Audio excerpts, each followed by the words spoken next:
Hello friends, in today's video we will solve Geeks for Geeks problem of the day, which is decode the string. Okay, so we are given an encoded string.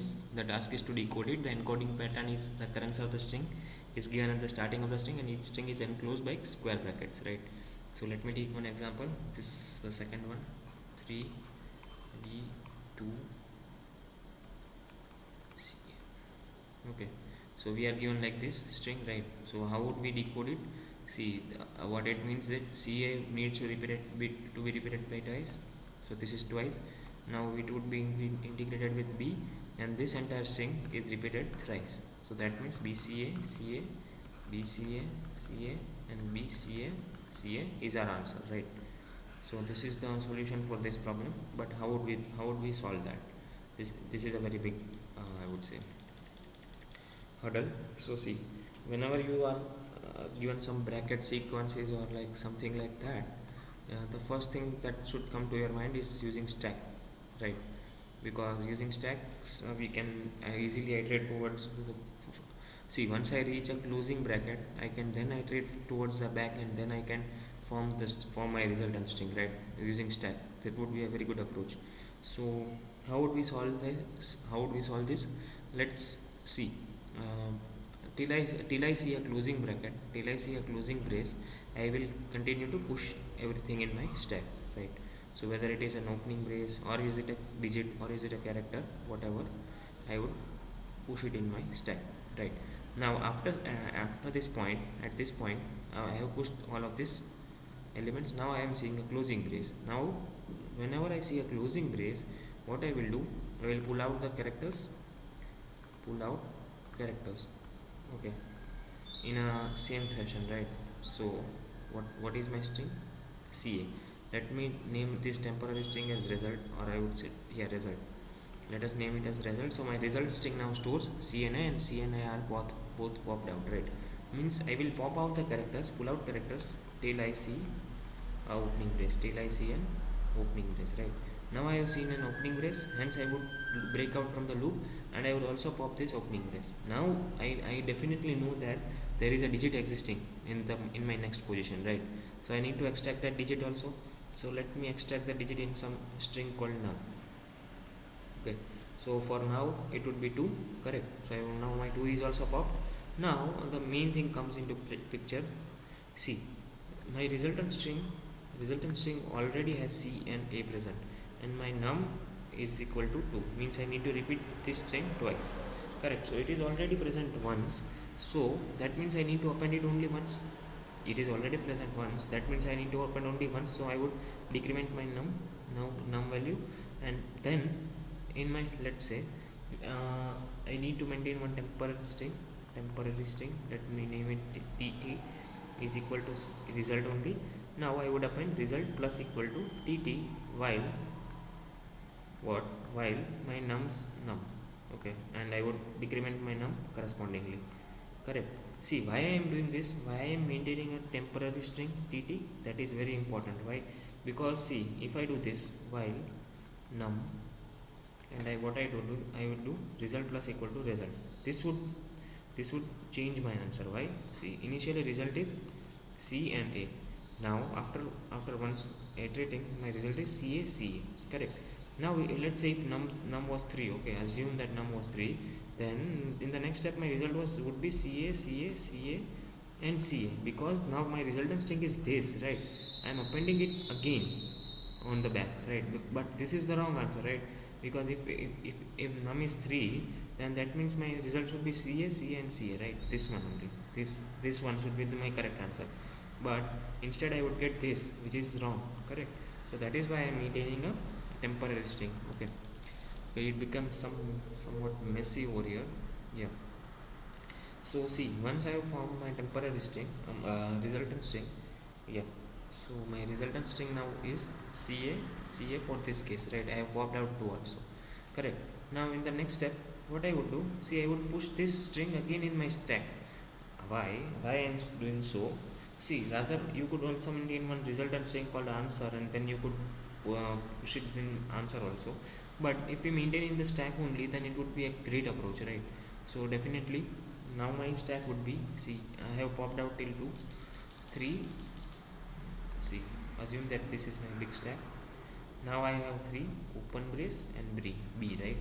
And I will be pushing CAC, correct? C, A, C and A I will be pushing out, correct?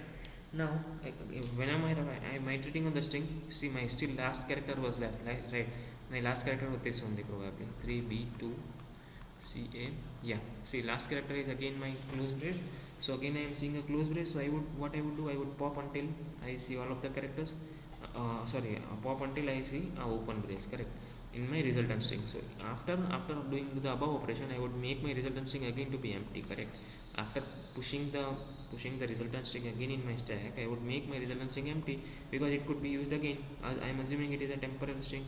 So now my resultant string would be BCA CA again, right? Because I have seen a open brace till now, so I would pop all of them.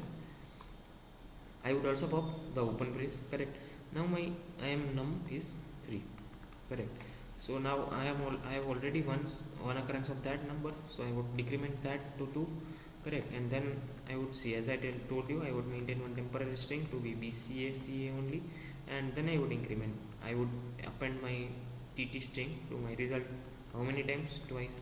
So I would get BCA CA BCA BCA CA BCA CA, correct? Assume that, yeah, it is the same string only, right? Now again I would push. See, 3 is also pop. Now my stack is empty. Now again I would push this entire string. In my stack. Okay, thrice. Okay, assume that I have pushed the entire string. Now I have reached the end of the string, input string. Then I have got my result in my stack, right? So now towards the end, I would pop the elements from the stack, and I would form my resultant string. That is my result, correct? So yeah, see why we are doing this. And see one more case, edge case to be handled, very important. See, initially we are doing like this only, right? We are assuming that our string is this only, and we are popping only one character, right? Whenever I see an open brace, after that I am popping only one character, right? Assume that it was like this. Then see 21 CA, right? So this is an entire number, right? This is an entire number 21, which is to be considered. It is not 2 and 1, it is 21 combined, right? So I also need a while loop till I see all digits, right? So that is why we will use a while loop over here rather than simply taking the top element. Okay, so that is a very important I would say, because this means that this string should be repeated 21 times. Okay, so that is the case. So yeah, CA 21 times. So that is the case which we need to handle while we code it. Okay, so now let me quickly show you the code. Yeah, so this is my string. I am pushing the first character, for it doesn't matter much. So if my string, if I have seen a closing brace, then I will first, in the first step, pop out characters, right? I will first pop out characters. Then in this step I am popping what I would pop. See, pop out this opening brace also, correct? Now I am popping out my repeating multiplier, or I would say adder, which is a number. So I would iterate the stack. I would iterate the stack till I am seeing a digit on the top, so that is my number. Then I am forming my resultant string, appending the resultant string, correct? And yeah, this is the comment. And yeah, as I told you, we need to only append